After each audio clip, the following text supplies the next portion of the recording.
And for today's video guys, busy tayo sa ating maisan. Magko-cross over na naman kami dito sa ilog. Oy, wait mo ako!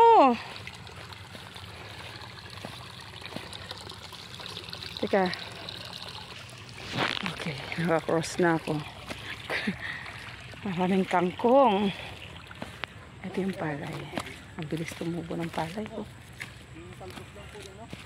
Isang buwan yata, ay hindi, nung 25 lang tayo pumunta dito, di ba? Sarap kaya. Hala, Nil, kuha ka niyan para sapato. Mamaya pag-uwi natin, kuha ka ha? Wala tayong sako eh. Okay lang kamay. Dami oh. Kaya nga. Nung 25 pala ako pumunta dito, no? Huli. Kailangan nag-abono nga. Pang 2 weeks na ngayon, bukas, no?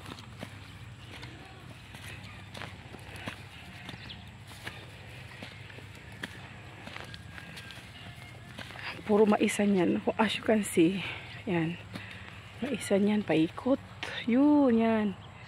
So, iba-ibang tao may-ari yan. Mga kamag-anak lang din. Da Ortiz. Sobrang putik.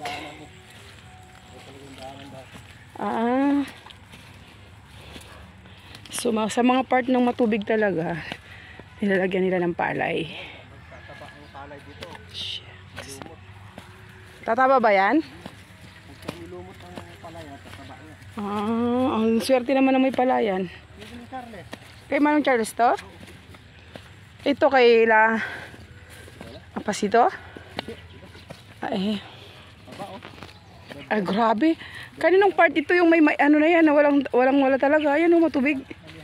Kay Marie? Sa atin, tingnan mo naman. Asan yung nanilaw? Sa atin yun? Alin? Yung may dilaw-dilaw na yan? Hindi nga na tumubo. Oh shit. Oh my God. So wala talaga kasi grabe yung ulan, dire-diretso. So yung mais hindi nakaka-survive sa tubig. Kasi nabubulok siya. Nakaka-survive siya sa init. Pwede siya sa drought. Pero hindi siya pwede sa tubig. Yan. Hindi magtagal, gawin mo ano, malaki yan. So ayan, so laging umuulan dito sa lugar namin. My God. Bakit may paa?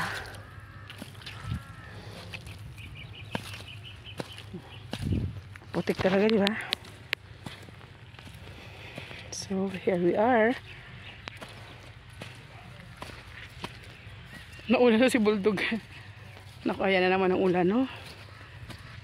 Walang perfect na 1 week na mainit. So everyday siya halos umuulan. Magkaroon lang ng init, slight lang. Kaya sorry na lang talaga sa may mga taniman.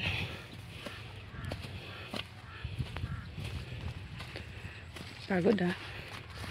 Fairness. Ito kanina to kay Marie. So unahan pa. Ayan o, yung mga part na yan na may tubig. Walang nabubuhay na mais. Sabay lang natin to ah. Ay, nauna pa tayo dito. Nauna. Late tayo nag-abono eh. Makulit ka kasi. Sabi ko mag-abono ka na eh. Pinahabol natin yung...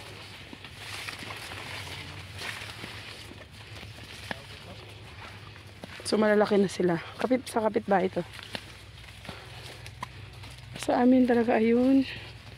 So unahan pa. Saan ba banda sa'yo? Asan yung palatandaan mo? Ito kay Ite. Ito yung kahoy na to kay Ite. May mga palatandaan. Oh, ito sa pinsan ni Arnel. Tama, wala talaga tumubo. Yung nagda-dark na yun, wala talagang tumubo. So yun din sa amin, oh. May dark sa gitna. Wala rin tumubo. Oh my God. Pero mas marami yung tubo natin, ano? So, ito na yung sa amin. After ng brown, green. Saan simula sa atin? Ang bilis dito tumubo, oh. Nauna naman ito nagpatanim, no? Sa atin to.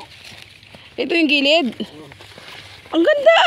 Yeah, ang ganda ganito sana lahat, no? So, starting here. Yan, dito. Ayan, dito na sa amin. So, konti lang talaga yung tumubo banda dito. Bakit ganon? Siyempre, naulanan.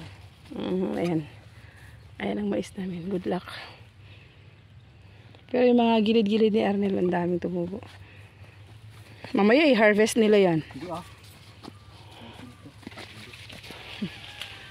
So, ayan guys. Ganon ka-risky ang pagtatanim. Win or lose. Sabi nga. Ba't kila Marie? Nahuli pa yun. Nag-green na green na. Naunang nag-abono yan. Oh. So, ayan sa amin. Namatay naman yung mga ano. Damo. Oh, ito yung inisprehan ng mga damo. Pero may buhay oh. Marami nga buhay, Nil. Na damo. Ayan guys. Good luck talaga. Hanggang doon sa dulo yung tanim namin. Ayan, kung nakikita niya mayroong stick na nakatayo doon na may kulay white. Yan. Yan. Yan sa amin. So mahaba. 0.4 hectare. 0.4 hectare. Nag-isip pa talaga. Okay. Paikot yan. Hanggang doon. Puro mais.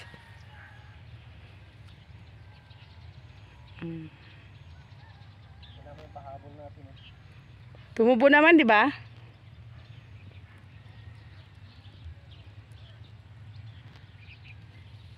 Naglaro na si Bulldog, oh.